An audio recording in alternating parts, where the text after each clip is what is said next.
اللہ ہی اپنے بندوں میں سے جس کے لیے چاہتا ہے روزی فراخ کر دیتا ہے اور جس کے لیے چاہتا ہے تنگ کر دیتا ہے۔ بے شک اللہ ہر چیز سے واقف ہے۔ اور اگر تم ان سے پوچھو کہ آسمان سے پانی کس نے برسایا، پھر اس سے زمین کو اس کے مرنے کے بعد کس نے زندہ کیا، تو کہہ دیں گے کہ اللہ نے۔ کہہ دو کہ اللہ کا شکر ہے، لیکن ان میں اکثر نہیں سمجھتے۔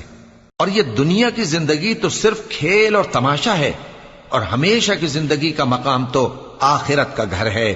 کاش یہ لوگ سمجھتے۔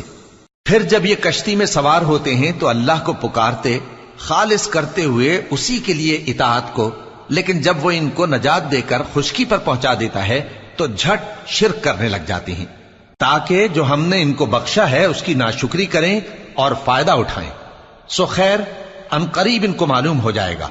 کیا انہوں نے نہیں دیکھا کہ ہم نے حرم کو مقام امن بنایا ہے؟